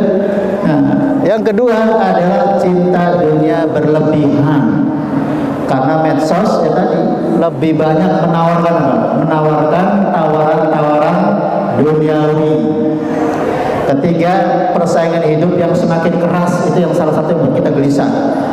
Kemudian kecanduan hiburan, karena kita sudah gelisah, cari apa kira-kira? Cari hiburan, bukan hiburannya baca Al-Quran, hiburannya apa? Ya tadi, melihat film, nyanyi, dan lain-lain, ya. Kemudian yang berikutnya, kehilangan makna hidup. Nah, hidup tidak lagi terarah, gitu kan? Bahwa hidup yang sesungguhnya kita mempersiapkan untuk akhirat. Nah, kalau sudah seperti itu, maka tidak ada terapi lain kecuali kita kembali pada Al-Quran. Wa nunazzilu minal Qur'ani ma huwa shifa. Maka obatnya kembali pada Al-Quran. Ala bidzikrillahi tatma'innul qulub. Ketika gelisah, maka kembali pada Al-Quran yang akan membawa pada ketenangan hidup. Nah, mengapa sinar Al-Quran lemah? Ada beberapa ada beberapa faktor ya, yang membuat hati kita menjadi lemah untuk menangkap sinyal Al-Quran. Yang pertama, apa ini? Terlalu sibuk dengan urusan dunia dan tidak punya orientasi akhirat. Kata Allah Subhanahu wa taala, "Innal ladzina la yarjuna liqa'ana." Sesungguhnya orang-orang yang tidak pernah berharap untuk bertemu dengan kami. Kaminya siapa ini? Allah yang menciptakan kita.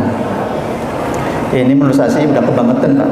Kalau kita tidak punya keinginan ingin bertemu dengan Sang Pencipta kita yang luar biasa baiknya kepada kita. Saya ingin membuat sebuah ilustrasi ini.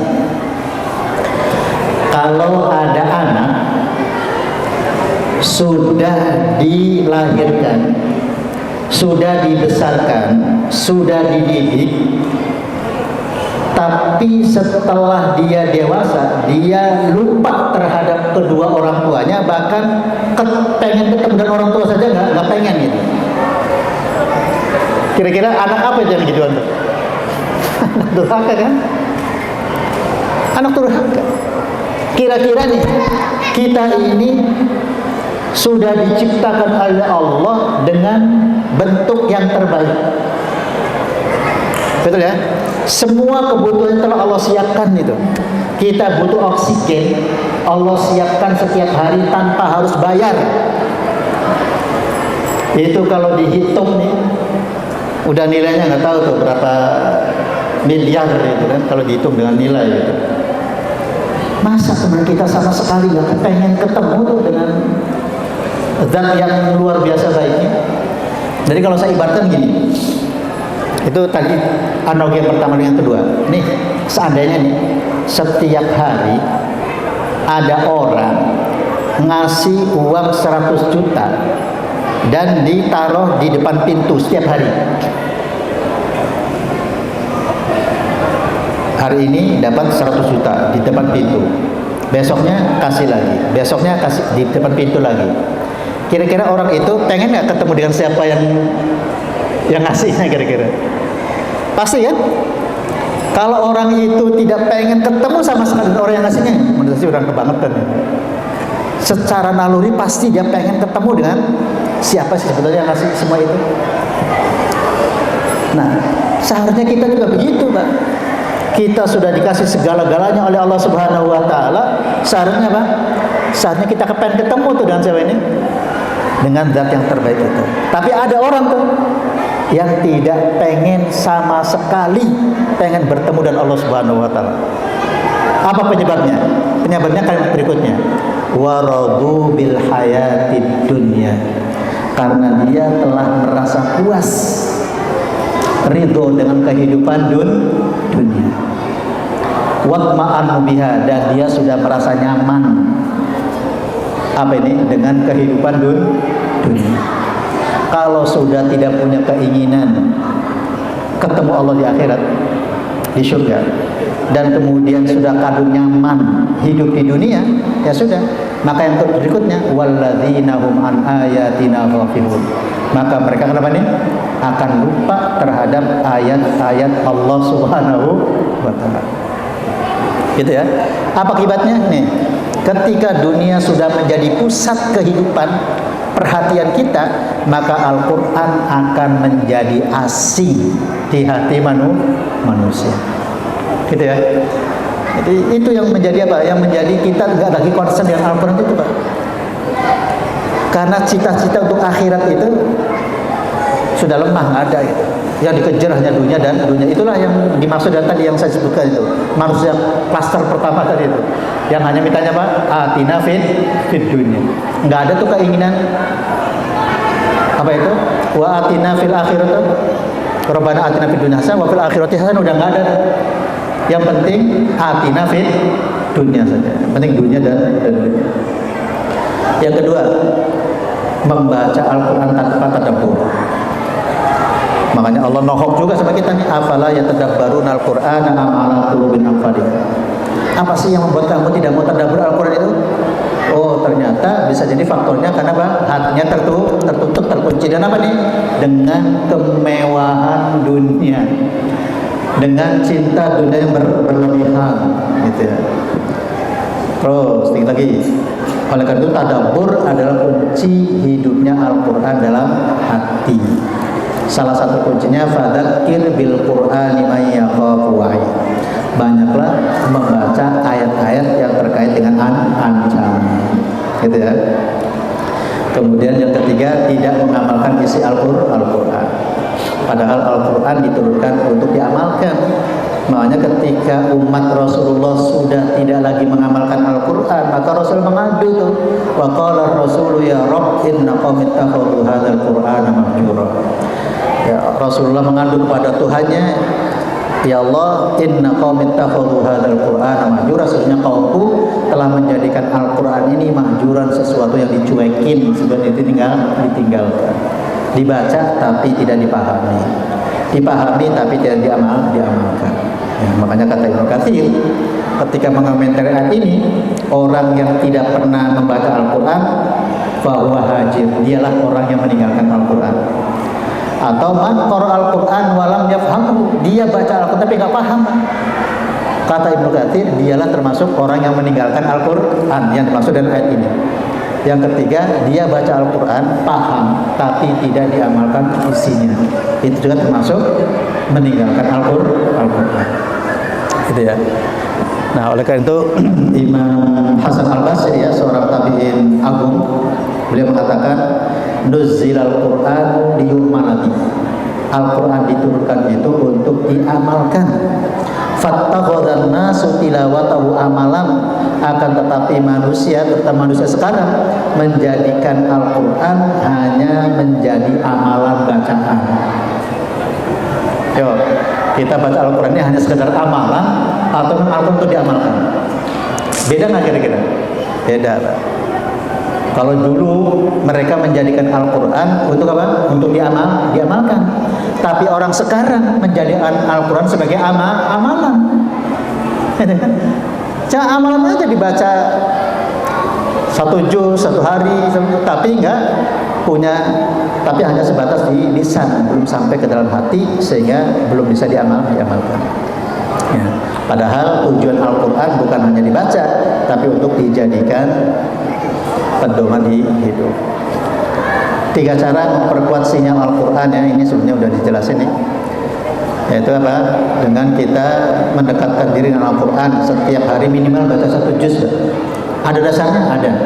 Ini dasarnya. Hadis yang diriwayatkan oleh Abdullah bin Amr.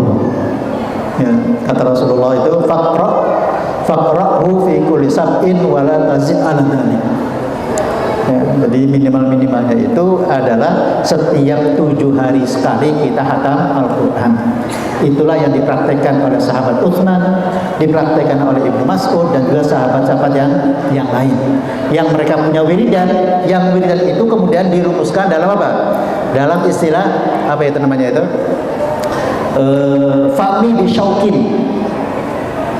Fami bisyaukin.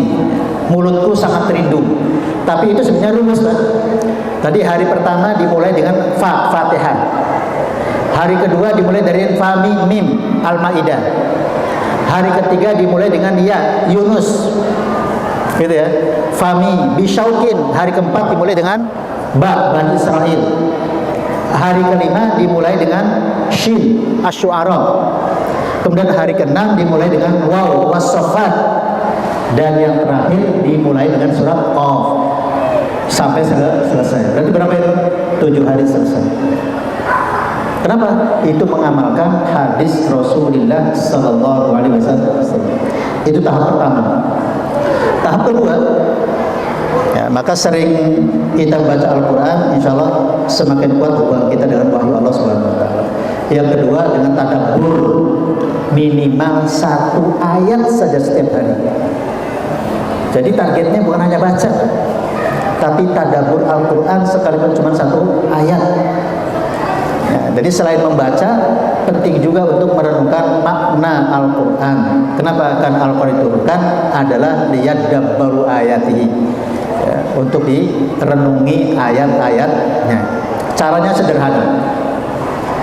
Yang pertama, setiap hari kita pilih tuh 1 ayat sesuai dengan profesi kita. Kalau profesi kita sebagai pegawai, coba cari-cari ayat. Kalau tanya sama Google atau sama apa, coba keluarkan ayat yang terkait dengan profesi apa itu. Nanti akan dibantu tuh minimal. Gitu. Nah, lalu tanyakan pada diri kita sendiri. Apa pertanyaannya? Apa pesan ayat yang saya renungi itu? Yang kedua, apa yang Allah perintahkan sama saya? Kemudian yang ketiga, apa yang harus saya ubah dalam kehidupan saya ini? Gitu ya. Dengan cara ini, insya Allah sinyal Al-Quran mulai masuk ke dalam hati. Ya.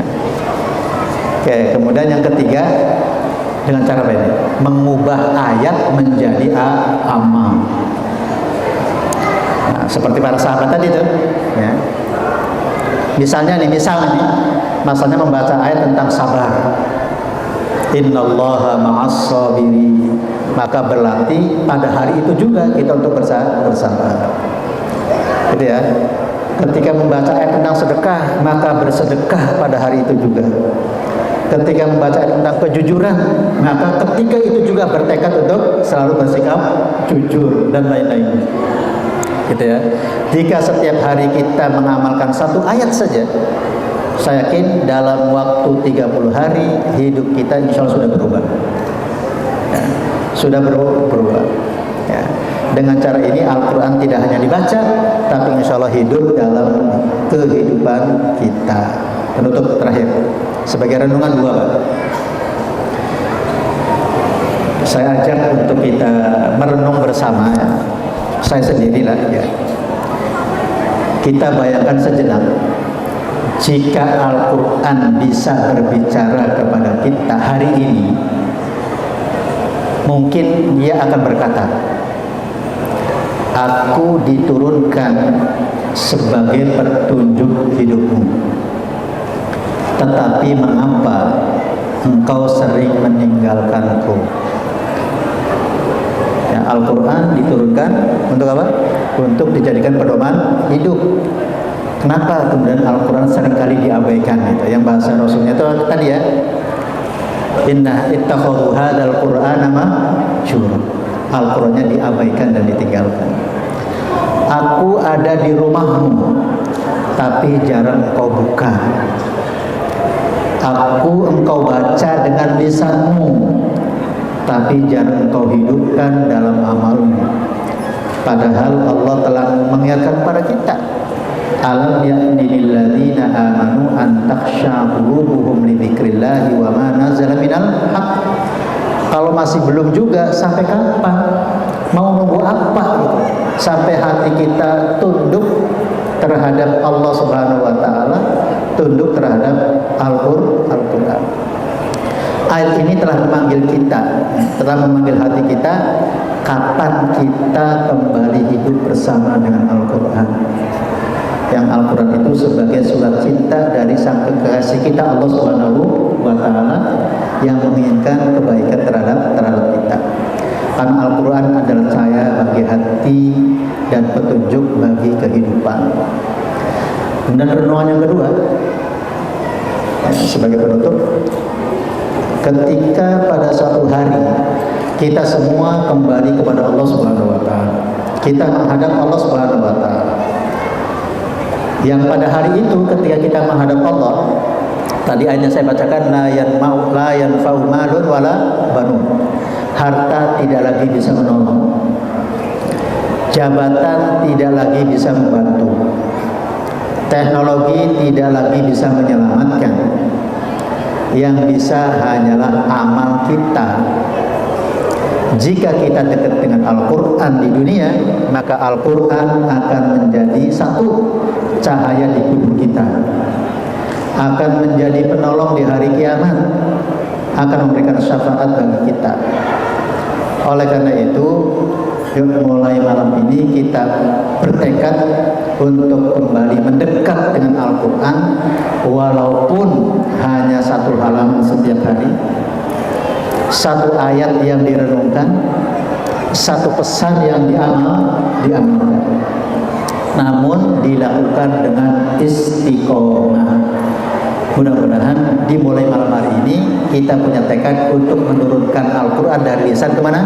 Ke dalam hati kita, ya, melalui tilawah, melalui tadabbur, melalui pengamalan dengan cara istiqomah.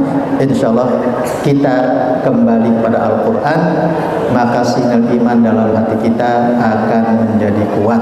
Semoga Allah menjadikan kita termasuk ahlul Quran, yaitu orang-orang yang dekat dengan Al-Quran, yang Al-Quran akan menyelamatkan, memberikan syafaat kepada kita semua, insyaallah. Baik, itu saja yang bisa disampaikan. Dan terakhir saya tutup dengan doa, Allahumma ja'alil Qur'ana rabi'a qulubina wa nura sudurina wa jilaa ahzanina wa dhahabi humumina bi rahmatika ya arhamar rahimin. Ya Allah, jadikanlah Al-Quran sebagai penyejuk, penyubur hati kami, cahaya bagi dada kami, penghilang kesedihan kami, dan pengusir kegelisahan kami dengan rahmat-Mu, wahai Zat yang Maha Penyayang di antara semua para penyayang. Amin ya rabbal alamin. Itu saja Bapak-Ibu sekalian yang dirahmati Allah Subhanahu wa taala. Mohon maaf atas segala kekurangannya dan mungkin kelamaannya. Tapi inilah yang bisa disampaikan. Atas segala kekurangan tadi, saya sekali lagi mohon maaf yang sebesar-besarnya. Dan marilah kita tutup pertemuan kita dengan sama-sama baca kalimatul hamd. Alhamdulillahirabbil alamin. Wallahu a'lam.